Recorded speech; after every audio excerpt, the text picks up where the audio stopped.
Absolute Batman is the hottest thing in the entire comic book industry. Everybody's talking about it. I don't think it's quite as deep as Scott Snyder and some of the bigger supporters would have you believe.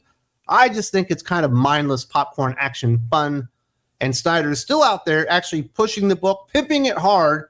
And I will give him a tip of the cap. I like the fact that Scott Snyder isn't content with just having the best-selling comic book in the entire industry.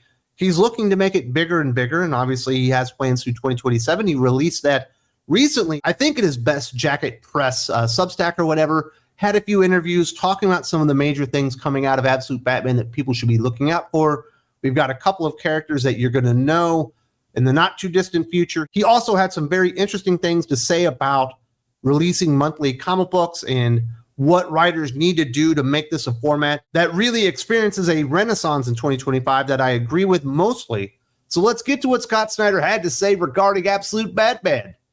Scott Snyder's been open about weaving anxieties from today's socio-political climate into Absolute Batman. In an interview with Adventures in Poor Taste, he described his version of the Joker as a long-time Davos-attending, multi-company owning, entrenched evil figure, a concept he claims to have pitched before billionaires began openly manipulating democracy.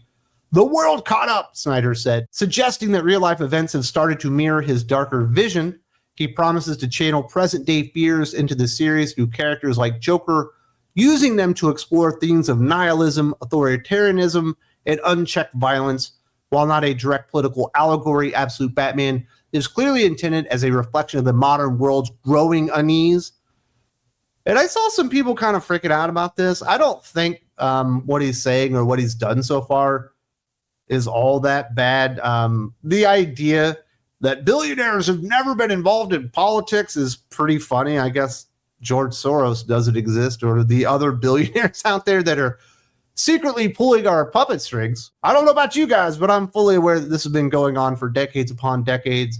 I don't mind a sinister villain being based on the concept of a billionaire using his influence to try and change the world into his version of what it should be. You know, and this Joker is supposed to be the Bruce Wayne of the story, where he's the billionaire and all that kind of stuff. As long as he doesn't go too far with it. And certainly Scott Snyder in the past has gone too far with it when it went over the line. Not that it was offensive, but it became boring and kind of stupid. If you read Batman Last Night on Earth, the first issue is a fucking banger. Like a really, really great comic book. One of the best things I think Scott Snyder's ever written, just as a singular issue. Really intriguing stuff. You get to issue 2 and you get like this weird face-off between Lex Luthor and Superman. And clearly, like, Lex Luthor is Donald Trump or something like that. And he goes on this really stupid, diabolical fucking speech that nobody, even in Gotham or the DC Comics universe, would ever listen to and say, yeah, I'd rather have that than fucking Superman. But he was, like, so wrapped up into modern politics that it was clearly affecting his writing and the way he was doing villains and stuff. And it was very, very overt. I don't think he was trying for that, but I don't think he could hold it in very long. But as long as he can kind of cage that little political monster and, you know, have some compelling villains, throw some stuff in there that could be considered commentary on modern day politics, but it's not so overt that you can't ignore it. Like, I'm fine with that stuff. It's certainly been in comic books quite a bit. I don't think Absolute Batman, just reading it, no matter what Scott Snyder says, does not feel like a political commentary on anything. It feels like a parody of Batman, and that's kind of why I'm enjoying it. I don't think he has anything deep, meaningful, or interesting really to say about Batman, his villains, Gotham, or really the DC universe at large. It's just a really big-ass version of Batman doing crazy stuff, and I don't think like making Bruce Wayne poor and working class has changed the story one bit. I talked about that a couple weeks ago. Like, he might think that's what he's doing, but if you read the book, it's the same old Gotham. There's no real changes there. It's the same fucking characters. It's Batman fighting against the system, which Batman always has done. He's never been a part of the system. He's always been against the system. So I do think Scott Snyder thinks that he's building something and creating something that is far deeper than it really is. The stupid, big, world's dumbest detective that it truly is. Snyder is also teasing big developments in the Abomination storyline, though they're mostly familiar faces. In addition to his grotesque take on Bane, he hinted that a couple of characters from Batman lore will appear, saying they try to keep them really under wraps, Once again, the story leans heavily on nostalgia while wrapping it in a new code of psychological horror. Snyder's reimagining of Arkham Asylum, now renamed Arkham, exemplifies this shift. No longer a physical asylum, it's described as a disorienting state of consciousness inspired by body horror in films like Jacob's Ladder. Arkham is meant to be an unknowable space where you don't know what's going to happen to you, according to Snyder. For longtime Batman fans, it's a new coat of paint on an idea that's existed essentially for decades. And while I personally would like some new elements, maybe new characters, new villains, something different about this version of Gotham, if it's truly in a different multiverse and we've got dark side energy there, I would assume some things would change. New villains would emerge and stuff like that. But truly, we've gotten nothing original. Even Arkham, who it's whatever. It's one of those. And then, you get, you're going to get two more characters that you recognize from Batman lore. I'm assuming Nightwing and fucking Poison Ivy or something like that. They'll all be a part of that. We'll get these absolute versions of all these villains. Then hopefully, if it's still going strong and the sales are still good, maybe we'll get something new. But I do not begrudge Scott Snyder. I wouldn't listen to me either. It's obviously the best-selling comic book in the industry. It's the hottest thing going right now. And he should probably just continue on with the formula that's really working, which is taking stuff that already exists, putting a new spin on it, a new coat of paint, and then giving you the exact same thing, essentially, which is basically what Absolute Batman is. And it's been fun because of that. I just wish it was a little bit bigger. Maybe did some things a little bit different, because it is supposed to be this dark side energy fucking universe. You would think a few things along the way would have changed, but that hasn't really been the case thus far. The one thing I can totally agree with Snyder on, he says he's also using Absolute Batman to make a broader point about the comic book industry's future. He believes the medium's survival depends on returning to the fundamentals of monthly storytelling. Snyder argues that in a world dominated by binge-worthy streaming shows, comics need to rediscover the thrill of cliffhangers, serialized pacing, and issue-to-issue engagement, stating over the last few years, there's been this re-embracing of monthly comic book fundamentals, pointing out that comic books are at their best when they keep readers talking month to month, unlike streaming platforms, which drops everything at once. Snyder says monthly comics demand sustained buy-in and create a shared sense of anticipation, something superhero publishers desperately need right now. I agree with him wholeheartedly. I don't think there's been this great renaissance of actual periodic storytelling in comic books. Sure, there are a few people that are doing it and doing it well, but they are absolutely in the minority when it comes to comic book writing at DC and Marvel. Most people are still writing for the trades, whether it be 4-issue story arcs, 6-issue story arcs, 12-issue story arcs, in the case of a Ray and V, 30-issue story arcs, or even an Al Ewing over at Marvel Comics. He might do a 35-issue story arc, which I think are absolutely ridiculous. I think every single issue needs to have something resolved to where you feel like you've gotten that good payoff, unless it specifically states, hey, this is part one of a 2-part story.